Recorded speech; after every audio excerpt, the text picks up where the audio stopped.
Земјите членки на НАТО забрзано го ратификуваат влезот на Република Северна Македонија во Алијансата. За тоа колку нашата одбрана е подготвена за влезот во НАТО, за метлата која што ја нави премиерот Зоран Заев, но и за други актуелности. Во неделното интервју на Инбокс 7 разговараме со министерката за одбрана Радмила Шекеринска. Министерке, колку министерството и земјата се спремни за влезот во НАТО? Ние 30 години посакуваме и работиме на оваа цел, но предизвиците не беа тешки, не се ни сега. Убедена сум дека нашата држава заслужува и може да се носи со предизвиците на членството во НАТО, бидејќи ако не беше така, минатата година немаше да ја добиеме поканата за членство, немаше да ги завршиме пристапните преговори и немаше да се потпише протоколот за пристапување. Навистина, во нашиот случај се гледа колку брзо Алијансата може да ги носи одлуките, кога навистина сака да ја испрати пораката дека земјата ги носи вистинските чекори, вистинските одлуки. Јас знам дека минатата година имаше многумина кои велеа дека сме неоправдани оптимисти. Тврдеа дека на самитот ништо нема да се случи. Тврдеа дека 5 дена пред самитот Алијансата ќе пропадне. Се види дека и после самитот Алијансата излезе дури и посилна. Со повеќе пари, со повеќе војска, со повеќе обврски кои што ги превземаа особено големите држави, ние го извршивме нашиот дел од задачата. За една година, почнувајќи од средината на 2017 до самитот во НАТО, ние успеавме да ги убедиме колегите во Алијансата дека сме донеле вистински план за реформи во одбраната, дека ги имаме вистинските луѓе и вистинските политики за да ги исполниме обврските. НАТО, Алијансата не ви дава покана, што велат, на лепе очи. Не потпишува протокол толку брзо и не ви дава покус пат. Од вас очекува тоа што сте го превзеле како обврска да го завршите. Ние оваа недела ги имавме и последните разговори со представниците на Алијансата во поглед на нашиот долгорочен план за развој во одбраната. До последна точка, до последна запирка, до бројки на оружје, до реформи во одбраната, сето тоа минува низ еден многу посилен рентген сега. Но покажавме дека стоиме зад она што сме го превзеле како обврска и дека имаме капацитет. Воопшто не беше лесна и нема да биде лесна целава оваа година, но кога има политичка волја, има и резултати. Така, колку сте задоволна со потпишувањето на протоколите од земјите членки на НАТО? Потпишувањето одеше многу брзо. Вие знаете дека практично и земји кои вообичаено имаат подолга постапка за давање на одобрение на своите амбасадори, сакаа да испратат политичката порака на поддршка на нашата земја и нејзиното членство и затоа можеше толку брзо до 6 февруари да се потпише протоколот, што ми даде мене шанса да бидам првиот министер кој што учествува заедно со колегите од членките на НАТО Алијансата. Ратификацијата е уште еден доказ колку силна е поддршката и довербата која што ја уживаме кај партнерите од Алијансата. Ние во прв момент кога го правевме планот, не планиравме постапка на ратификација на протоколот, која што би траела пократко од година и пол. Јас се сеќавам, давав изјави во кои велев дека на крајот на краиштата дали ќе биде година или година и пол, многу нема да ни промени. Ни помага малку што оваа година се навршуваат 70 години од формирањето на Алијансата и за НАТО е позитивна порака да каже дека во 70-та година од постоењето ја добиваат и 30-та членка. И затоа не беше неоправдан оптимизмот да работиме ратификациите да завршат до самитот во Лондон. Велам, не е клучното прашање дали е 2 месеци пред или после, но убава е пораката и затоа фокусот и наш и на земјите членки е во текот на годината овој процес да заврши. И во тој случај ние ќе бидеме една од државите која што од последниве проширувања кои навистина имале многу брза ратификација.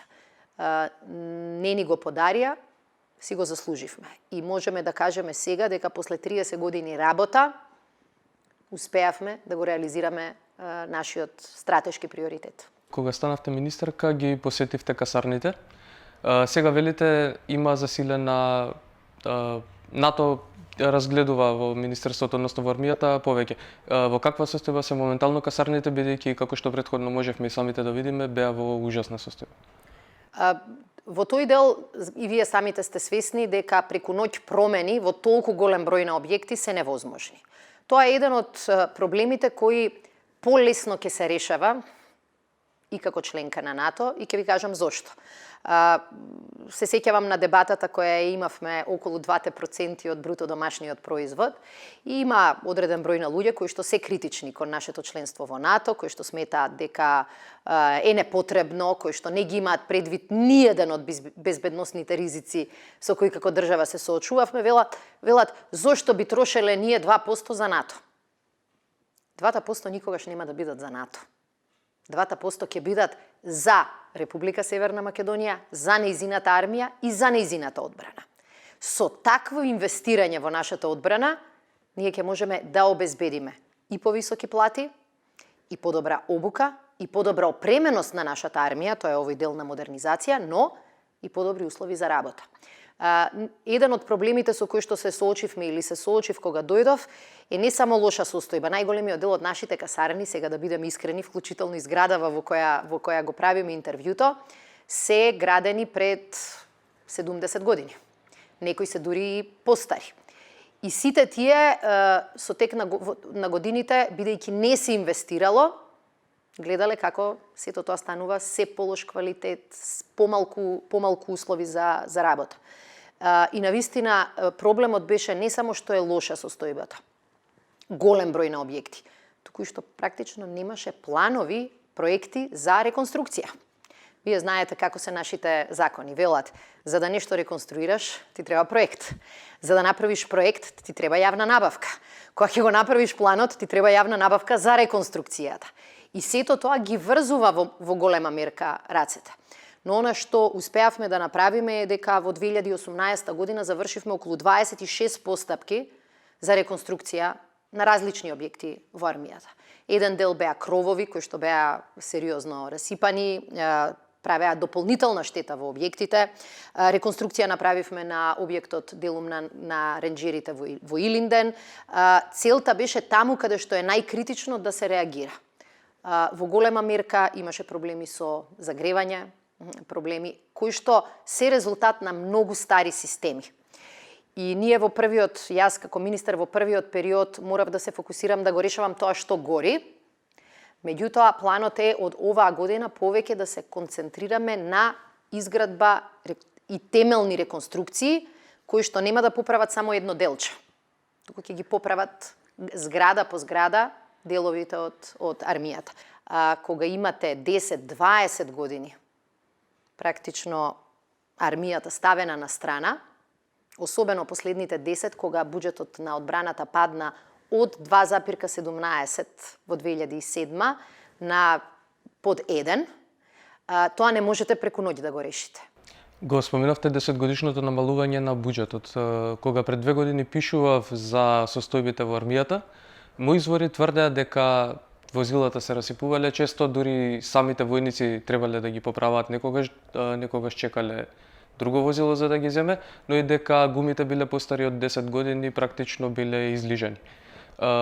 Вие извршивте набавка на пневматици, на делови, во каква состојба се сега возилата на армија? Не случајно беше тоа што објавивме кога ги купивме и новите пневматици и дел од резервните делови. И јас не сум сметала дека тоа во нормални околности е вест, ама кога ќе имате 10 години таков проблем, и нови пневматици се вест. Мислам дека сме на добар пат ова прашање да го решаваме. Еден дел од проблемот е што армијата има преголем број на различни типови на возила. И тоа е невозможно да го одржувате. Голем дел од овие возила се добиени со донации и ни завршиле работа, биле многу корисни. Меѓутоа сега веќе станува прескапо така старите возила да ги одржувате и треба постојано да набавувате различни резервни делови. Проценката и барањето и од генералштабот и од луѓето кои што стручно анализираа е дека треба да избереме 1, 2, 3 типа на различни возила кои што ќе бидат целосно обезбедени со резервни делови и за кои што одржувањето делумно ќе можеме да го правиме и во Министерството. Вие знаете какви се нашите закони за јавни набавки, не сакаме да ги кршиме, но со тек на време долгорочниот план за развој во одбраната и буџетските планови одат во насока на тоа државата кога ќе купи одреден број на возила, практично да се посвети таков тип на возила да користи во следниот 10-15 годишен период, а овие стари возила најверојатно еден дел и ќе ги продадеме, затоа што е поскапо да ги чувате, отколку да ги одржувате. Одржувањето, сервисирањето, особено на борбените возила, воопшто не е лесно.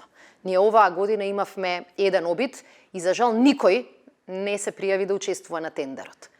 Меѓу другото, затоа што се работи понекогаш за стари возила, за кои веќе фирмите немаат практично ни интерес.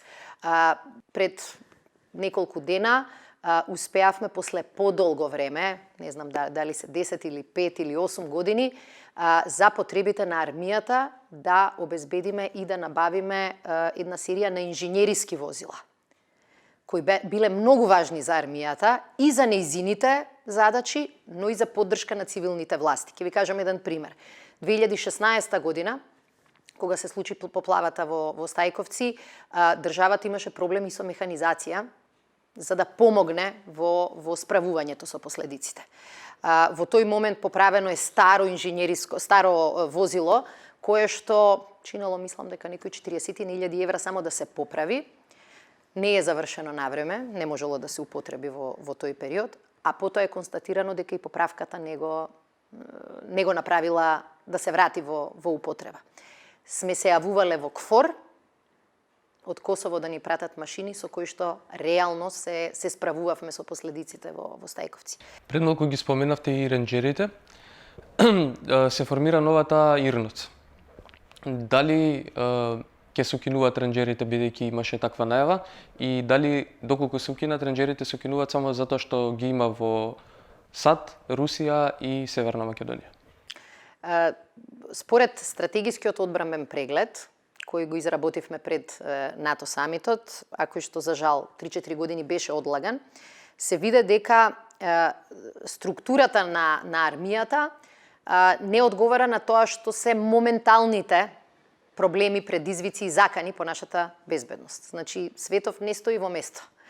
Се менува, ризиците кои постоеле пред 10 или 20 години се комплетно променети. И еден од тие нови или дел од тие нови ризици бара формирање на ваков батальон кој што ќе се занимава со извидување, со разузнавање, со електронско извидување и кој што ќе ја храни и армијата не само со податоци, туку и со конкретни информации за тоа како да се справиме со новите предизвици. Тој е многу важен батальон. Ние дополнително во следната фаза и со НАТО ќе правиме консултации околу деталите, но она што е јасно од нашиот стратегиски одбранбен преглед е дека дел од ренџерската чета ќе биде основа за формирање на овој нов батальон. Што значи, не е многу тешко е да се одговори се укинува, не се укинува, ќе имаме или ќе немаме. Практично ќе добијат и нови задачи, бидејќи целата структура на армијата помалку ја менуваме. На ниту една држава, и мала и голема, веќе не и требаат армии кои тешко се покренуваат, кои бавно се менуваат. Една од клучните карактеристики која бара НАТО и за себе и кај земјите е капацитетот брзо да се прилагодуваш. Во вашето 2-годишно министерување, колку војници имаат заминато од армијата и како планирате да го решите овој проблем? Знаете како, заминувањето никогаш не смеете да го запрете од ниједна институција, немате само влез, а да нема излез. Така што тој проблем е повеќе проблем на прво генерално на државата, меѓутоа проблем е исто така затоа што треба да знаеш во кои луѓе да вложуваш. И вие знаете дека професионалните војници во нашата држава може да бидат професионални војници само до 45 години. И еден дел од нив, веќе уште на 35-40 години, размислуваат и сакаат да најдат и некоја алтернатива. Законот наш ја обврзува државата дека секој војник кој што на 45 години му завршува договорот, после тоа државата мора да му најде некаква алтернатива. Меѓутоа имате многу професионални војници кои што имаат поголема амбиција, кои што знаат дека можат да работат, биле еднаш, два пати во Афганистан, во Ирак, знаат дека можат тоа да го работат и приватно, не само како представници на нашата армија, и си бараат такви алтернативи. Не мислам дека во тој процес треба да кажеме како да им забраниме на луѓето. Тоа е неминовно. Но факт е дека треба да се трудиме подобрите да ги задржиме барем во годините кога се и најпродуктивни. Една од главните причини зошто војниците заминуваат и заминуваа е немањето така наречен курс за подофицери, со кој професионалните војници можеа да станат подофицери со договор на неопределено време. И таа сигурност ги тераше сепак да останат во армијата. 8 години таков курс не е спроведен. Ние сакавме прво да ги завршиме сите стратешки документи, да знаеме колку подофицери ни требаат, да не ги лажеме луѓето. И непосредно пред изборите, после толку години отсуство на курс за подофицери, го распишавме курсот за подофицери. Конкурира, ако не се лажам, 1500 лица за курс кој нема да учествуваат најверојатно повеќе од 100. Бидејќи беа во тек избори, незаконски ќе беше да продолжиме со селекцијата, меѓутоа тоа е сега клучна работа, да ги избереме оние кои што треба да одат на тој курс за подофицери и да почнат курсевите да се одржуваат, за да ги имаме идните подофицери. Така, деновиве имаше некаква информација во врска со барање да приватни агенции за обезбедување да ги чуваат касарните. Дали разгледувате таа можност и дали можеби размислувате за формирање на некаква државна агенција во која што би работеле војниците по 45 годишна возраст да ја вршат таа дејност? Ова е идеја на која што и давам целосна поддршка од моментот кога влегов во Министерството. Сите генерали, двата генерал-штаба кои што постоја во овие 2 години, сите велат, НАТО советниците, представниците на НАТО, велат навистина трошите скапи ресурси за работа која не би требало да ја вршат професионални војници во армијата. Чувањето на касарните не е примарно воена задача. И најголемиот дел од искуствата се дека тоа го прават некој друг тип на агенции. Не сум поборник на тоа да им го зголемиме само бизнисот на приватните агенции, бидејќи државата ставила во закон дека после 45 години ќе им најде чаре на професионалните војници, ама воопшто не е лесно да најдете позиција. Во армијата ограничен е бројот на места на кои можеме да ги искористиме. Се трудиме со судска полиција, шумска полиција, меѓутоа и тоа ќе се пополни. Целта ќе ни биде, како што велите вие, да направиме едно државно предпријатие, јавно предпријатие во државна собственост, кое што армијата ќе го плаќа за чување на касарните, ќе го плаќа дури за, се надевам, за делот од угостителските услуги, организирање на исхраната. Не треба началникот на генералштаб, кој треба да се занимава со стратешки, или министерот со стратешки прашања, воени прашања, да се занимава со спецификација за вода. Тоа треба да го набавува и да го организира. Еден дел, сличен пример, има во Хрватска, каде што имаат посебно државно предпријатие кое целосно го превзело овој дел од работите. Мислам дека многу подобра ќе биде заштитата на касарните, на периметарот кој што се брани со професионални војници кои цел живот биле во армија, после 45 години истото знаење го имаат, истото искуство, тоа веќе физички не е толку тешка работа и апсолутно мислам дека на тој начин новите пак професионални војници ќе ги насочиме повеќе кон реалната војничка работа.